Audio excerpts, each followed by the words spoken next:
안녕하세요, 여러분. 오늘도 건강하게 만나 뵙게 되어 반갑습니다. 혹시 이런 걱정해 보신 적 있으세요? 요즘 깜빡깜빡하는데 혹시 나도? 치매라는 말만 들어도 가슴이 철렁하시죠? 많은 분들이 나이 들면 어쩔 수 없는 병이라고 생각하시는데요. 오늘 제가 희망적인 소식 하나 전해드릴게요. 치매는 우리가 어떻게 대처하느냐에 따라 위험을 45%까지 낮출 수 있습니다. 특히 요즘은 치료의 패러다임이 완전히 바뀌었어요. 조기에 발견하면 건강한 시간을 3년 이상 더 확보할 수 있습니다. 3년이면 손주 결혼식도 보고 여행도 다니고 가족과 소중한 추억을 더 만들 수 있는 시간이에요. 오늘은 일상에서 아이고 내 얘기네 하실 만한 구체적인 이야기들을 나눠보겠습니다. 30년 뒤에는 5집 중 1집이 치매를 겪는다고 합니다. 무섭죠? 그런데 조기 치료를 시작하면 요양원 가는 시기를 2년 이상 늦출 수 있어요. 경제적으로도 마음으로도 가족의 부담이 엄청 줄어들죠. 더 중요한 건 요즘 나온 신약들이 있는데요. 알츠하이머병의 원인 물질을 제거하는 약입니다. 근데 이 약들 초기 단계에서만 효과가 있어요. 그러니까 빨리 발견하는 게 정말 중요한 거예요. 여러분, 혹시 이런 생각하신 적 있으세요? 요즘 뭘 해도 재미가 없네. 나이가 드니까 그런가 보다. 잠깐만요. 이게 바로 위험한 생각입니다. 실제로 있었던 일이에요. 70대 김 여사님, 건강검진은 다 정상인데 몇 달째 소화가 안 되고 머리가 아프다고 병원을 전전하셨어요. 그런데 알고 보니 몸이 아픈 게 아니라 심한 우울증이었습니다. 우울증이 심해지면 실제로 몸이 아픈 것처럼 느껴져요. 그리고 더 무서운 건 우울증이 뇌신경 전달 물질의 균형을 깨뜨려서 치매 위험을 높인다는 거예요. 자가 진단해 보세요. 이 중 두세 가지가 해당된다면 꼭 병원에 가보세요. 사람 만나기가 귀찮아요. 예전엔 화투도 치고 친구들도 만나고 그랬는데 요즘은 집에만 있고 싶어요. 좋아하던 취미가 재미없어요. 텃밭 가꾸기, 뜨개질, 산책. 다 시들해졌어요. 이유 모를 몸 증상이 있어요. 병원에 가도 원인을 못 찾는 소화불량이나 어지럼증. 작은 일에 짜증이 나요. 예전엔 안 그랬는데 요즘 자꾸 서운하고 화가 나요. 여기서 희망적인 소식? 우울증으로 진단되면 치료가 가능합니다. 우울증 치료를 하면 떨어졌던 인지 기능도 다시 회복될 수 있어요. 그러니 절대 나이 탓이라고만 생각하지 마세요. 이제부터 말씀드릴 내용은 자녀분들이 부모님 뵈러 갈 때, 또 어르신들이 스스로 체크하실 때 정말 중요한 내용입니다. 기억력만 보면 안 돼요. 치매는 여러 얼굴을 가지고 있거든요. 명절에 집에 갔는데 어머니가 담그신 김치 맛이 이상하다 느끼신 적은 없으신가요? 어머니 손맛이 변하셨나? 이렇게만 생각하면 안 됩니다. 치매 초기에는 후각과 미각이 먼저 퇴행할 수 있어요. 음식 맛을 제대로 못 느끼니까 간을 맞추기 어려운 거죠. 요즘 음식이 맛없다는 말씀 자주 하시나요? 체크해 보세요. 혹시 집에서 아버지 텔레비전 소리가 너무 커요라고 말하신 적 없으신가요? 이건 단순히 귀가 어두워진 것만은 아닐 수 있어요. 뇌의 언어 이해력이 떨어지면서 말소리를 소음처럼 느끼게 되는 거예요.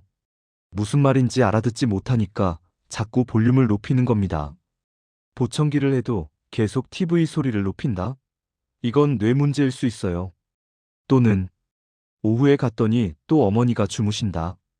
낮잠이 비정상적으로 길고 몸이 무거워하시며 자꾸 누워 계신다. 이건 루이소체 치매 같은 특정 유형의 초기 신호일 수 있습니다. 특히 몸의 움직임이 느려지거나 집안일이 서툴러지는 변화가 같이 온다면 더욱 주의하셔야 해요. 성격이 달라지실 수도 있어요. 우리 어머니가 원래 이렇게 의심이 많으셨나? 작은 일에 화를 잘 내시고 이웃이나 가족을 믿지 못하고 의심하세요. 심하면 며느리가 내 돈 훔쳐갔다 같은 말씀도 하시고요. 이건 전두엽 기능 저하의 신호입니다. 전두엽은 감정과 인내심을 조절하는 곳인데 여기가 약해지면 참을성이 없어지고 성격이 변해요. 집이 어질러져 있을 수도 있어요. 항상 깔끔하시던 어머니 댁이 어수선해요. 옷도 계절에 안 맞게 입으시고요. 이건 시공간 능력의 저하예요. 공간을 파악하고 정리하는 능력이 떨어지는 거죠. 나중엔 익숙한 동네에서도 길을 잃을 수 있어요. 그리고 방금 했던 말을 자꾸 반복해서 물어보세요. 이건 가장 전형적인 기억력 저하 증상입니다. 이런 게 계속되면 절대 미루지 마시고 병원에 가세요. 빨리 발견할수록 대처 방법이 많아집니다. 만약 치매나 경도 인지 장애 진단을 받으셨다면 가족의 역할이 정말 중요합니다. 예를 들어볼게요. 어머니가 며느리가 내 돈 훔쳐갔다고 하세요. 그러면 무슨 소리예요? 며느리가 왜 그래요 하지 마시고, 아이고 어머니, 얼마나 속상하실까요? 제가 꼭 찾아드릴게요. 라며 공감하고, 그런데 어머니, 오늘 점심은 뭐 드셨어요? 라며 화제를 전환하세요. 감정은 공감하되 내용은 살짝 다른 곳으로 돌려요. 이게 환자에게 가장 안전한 방법입니다. 비싼 영양제 사드시기 전에 이것만 기억하세요. 케톤식이나 특정 영양제 만능론은 과학적 근거가 부족합니다. 대신 건강한 식단을 따르세요.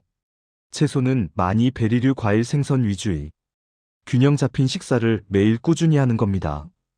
그리고 가장 중요한 건 고혈압, 당뇨, 비만 관리입니다. 약에 대한 불필요한 공포 버리세요. 의사가 처방한 혈압약, 항혈전제 꾸준히 드시는 게 뇌졸중과 치매를 동시에 예방하는 길입니다. 공적 서비스를 활용하세요. 혼자 감당하지 마세요. 국가가 도와줍니다. 치매 안심센터에 가시면 인지, 훈련 프로그램, 가족교육, 공적 서비스 상담 모두 받을 수 있어요. 경도 인지 장애 의심될 때부터 방문하세요. 그리고 하나 더, 지문 등록 꼭 하세요. 치매 안심센터나 파출소에서 할 수 있어요. 만약을 대비한 가장 현명한 조치입니다. 여러분, 오늘 이야기가 무겁지만 결론은 희망입니다. 우리가 무심코 넘겼던 우울증, 일상 속 작은 변화들이 사실은 우리 뇌가 보내는 가장 중요한 SOS였어요. 오늘 배운 6가지 신호. 음식 맛이 변했다. TV 소리를 너무 크게 튼다. 낮잠이 비정상적으로 길다. 성격이 변하고 의심이 많아졌다.